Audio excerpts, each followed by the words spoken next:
パラレルワールドのコウです。今日はね、視聴者さんの方からあった質問に対して簡単に答えていきたいと思います。質問者ね、多分女性だと思うんですけれども、だったらどうしてあなたはロシアから脱出しないんですか？そこにいたら日本人といえ、いつ強制徴兵されるかわからないのにという質問がありましたんで、答えていきたいと思います。で、まずこれ結論から言いますと、私が強制徴兵されることはないです。基本的には、これはロシア国民に対してね、徴兵っていうものがあるものであって、私自身はロシアの国籍って持ってないわけですよ。パスポート持ってないです。日本のパスポートは持ってますけど、ロシアのパスポート持ってないんですよ。なので、これは、国民に課される義務だったり、責任だったりするので、ロシア国民のですね。なので、私に対して適用されるっていうことはないです。もちろん自分がね、その敵国の人間として捕まって捕虜になったら、それでね、何か戦場に連れて行かれてっていう可能性はあるかもしれないですけど、基本的には、徴兵という形でね、国のために戦いに行くっていうことはないですね。ただ、日本人でも、そうなることっていうのは、理論上はあり得ます。アメリカ人でも、ドイツ人でも、ブラジル人でも。もし、ロシアの国籍を持っていれば、これは二重国籍でね、例えば。パスポート持っていればですね、ロシア国籍ということになりますので、当然その、ロシア国民としてのね、有権者としての責任が出てきますので、その責任として、兵役に行かなければいけないとか、戦場に行かなければいけない、徴兵とかっていうことが、あるんであれば、それは行かなければいけないということになりますね。実際アメリカ大使館とかドイツ大使館とか二重国籍を認めている国ですね。で、それらの国は、もしロシアの国籍を持っていたら、徴兵される可能性がありますよ。気をつけてくださいっていう声明なんかを出したりしてますよ。日本の場合は二重国籍を認めていませんので、本当はその二重国籍っていう状態は成人になったらないはずなんですけど、ただその二重国籍になっている状態に対して罰則というものが、特にありません。強制的な罰則っていうのはありませんので、二重国籍持ってる人もいるわけですよ。ね、その人たちに関しては、ロシアが知る知らないに関わらず、ロシア国籍を持っていたらロシア人ですので、元日本人だろうが、日本の国籍持っていようがですね、ロシアパスポートを持っていたらロシア国籍ですので、それはもちろん徴兵されたり、まず兵役に、行かなければいけないとか、場合によってはね、有事に徴兵されるっていうことはあり得ると思います。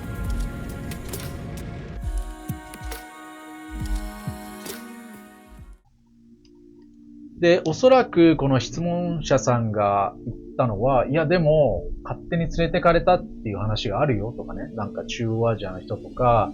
インドの出稼ぎ労働者が連れてかれたみたいな話があるよっていうことなんですけれども、そうですね、何か間違って、例えば旧ソ連圏の中央アジアの人が連れて行かれたっていうことはもしかしたらあるのかもしれないですけれども、その人たちロシア語喋れますし、ロシアっぽいドキュメント持ってますんでね。ただ、基本的にはそれはないはずですね。先日読んだ記事だと、インドから連れてこられて、どっか、他の国にね、働きに行く予定だったのが、モスクワにトランジットで来て、で、モスクワだったかなちょっと忘れましたけれども、いずれにせよ、ロシアにトランジットで来て、その時に、仲介業者から、なんか、ここで働けって契約書を渡されて、それにサインしたら、その戦場に連れて行かれたみたいなね。そういったのはこの間ちらっと読みましたけど、結局それは本人が知る知らない、認識してるかどうかに関わらずですね、その書類に、契約してしまってるわけですから、それは、もしそれで戦場に行くっていう契約してる、もしくはなんかね、何か軍に使えるとか、その会社に入るという契約をしてるんだったら、戦場に連れてかれるって可能性は別になくはないですよ。署名しちゃってるんだったら。でもそれは別に徴兵ではないですよね。国がそういう形でやってるわけではない。あくまでそういったエージェントが、民間のエージェントがどっかで違法か合法かわかりませんけれども、やっていると。そういった、システムの中ではなくて、その周りの、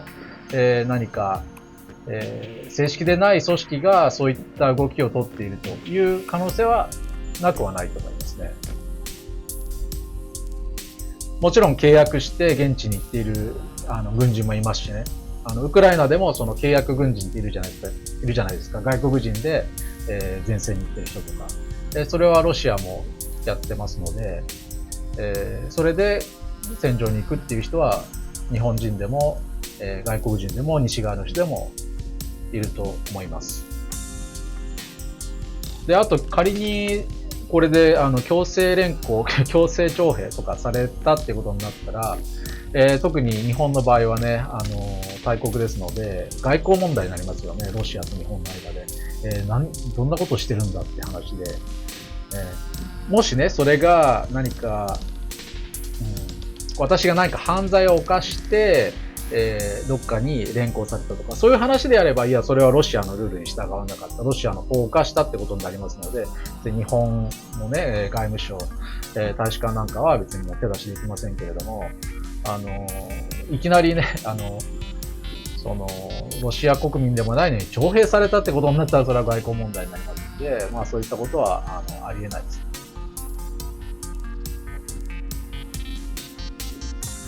ベラルーシの方で、スパイ容疑でね、捕まったみたいな話がありますけれども、それに関しては、捕まえた理由が正当かどうかはわかりませんけれども、正当かどうかに関わらず、一応その国の中の枠組みでは、あれはその日本人が、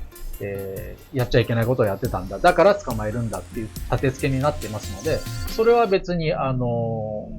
国際問題にはこうならないというか、もしやり方があまりにもひどかったらなるんでしょうけど、今のところ理屈としては、通ってるので、これはあり得ますね。私がロシアで、例えばその辺の写真撮ったり、空港の写真撮ったり、国境近くで写真撮ったりして、それで捕まることってあり得ますよ、全然。だって、なんていうんですかね、インフラとか軍事機密に関わること、そういったものは撮影しちゃいけないっていうルールがあるんですよ。なので、それをね、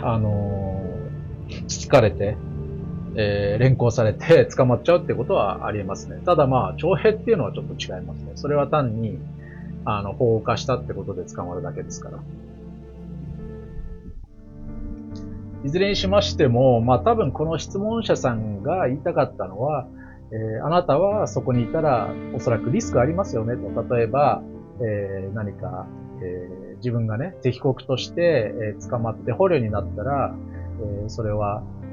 何が起こるか分かりませんよねと。そういうことだと思うんですけど、もちろんそのリスクはあると思いますよ。日本はアメリカと同盟組んでいて、ロシアに制裁している立場ですからね。仮に何か戦争になったりしたら、捕虜になるとか、そういったことはあり得ますけれども、それを考えても仕方ないので、自分は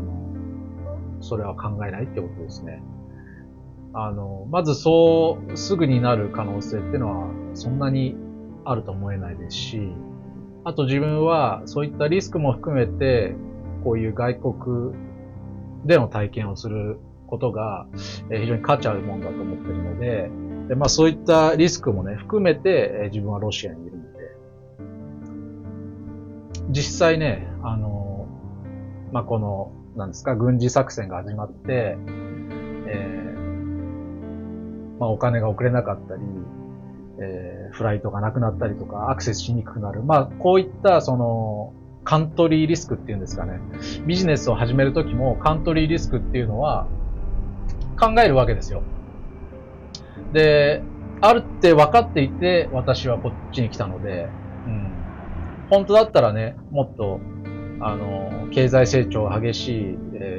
中国とか、東南アジアとか、アフリカでビジネスした方がいいんだと思いますよ。だって実際そこでね、人口が増えていて、経済がバンバン成長してる方が、成功率高いじゃないですか。で、ロシアの場合ね、そんなに経済成長してるわけじゃないし、こういうカントリーリスクも結構ある。それから、まあ、官僚主義的でね、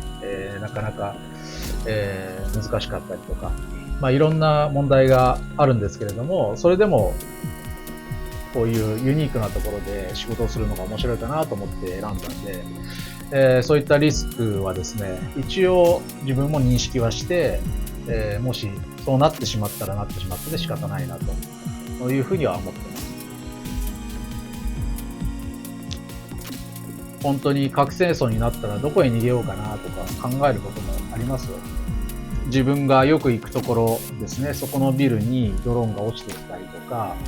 実際自分がよく行っていたショッピングセンターのところに、大規模テロが起こって、そこでたくさんの人が死んだとか、自分がよく行く空港で、まあ昔テロがあったとかね、まあそんなことは普通にありますので、ただそれがね、自分に降りかかる確率っていうのは相当低いとは思うんですけれども、ふとね、そういったリスクを思うところはあります。いずれにせよね、なんでそんなに住みにくいところにいるのっていうふうに、思ってらっしゃるかもしれないんですけど、まあそれは、今のところ自分のもうその生活基盤がこっちにあるからっていうことですね。別にここにね、ずっといなくても大丈夫なんですけれども、いくつかこちらでやっているビジネスがあって、まあレストランなんかもあって、まだまだいろんな問題があって、自分がこう現場にいて対処しなきゃいけないこととかもあったりするので、まあそれをですね、するためにこっちになるべくいるようにしている。というのと、まだそうですね、他の国でビジネスもいろいろやっていきたいとは思ってるんですけど、まだそんなにですね、余裕がなくてできていないからっていうところになりますね。もっと儲かって、もっといろいろね、管理できる人雇えて、自分がもっとフリーになれたら、別に、ロシアにずっといなくてもいいと思ってますよ。ウクライナも行きたいし、ベラルーシも行きたいし、その他、バルカン半島の他の国にも行きたいし、アフリカの方だって行きたいし。というわけで、まあ大きく二つですね。一つは、まずそこまでリスクが、ないと思っていること。それと、そのリスクを楽しんでいるっていうこと。そして三つ目は、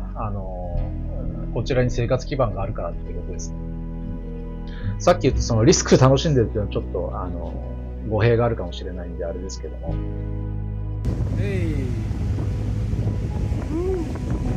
というわけで、まあユニークな体験ができてね、これはこれでありだなと思ってますので、ウクライナにすごく生きにくくなってるの、これが私としては痛手ですけれども、起きてしまったことは仕方ないので、現実を受け入れて、これからもですね、このパラレルワールドで、一体何が起きていくのか、自分はどうやって生きていくのかっていうのをね、考えながら精進していきたいと思います。まあ、自分のことに集中しましょう。というわけで、じゃあまた。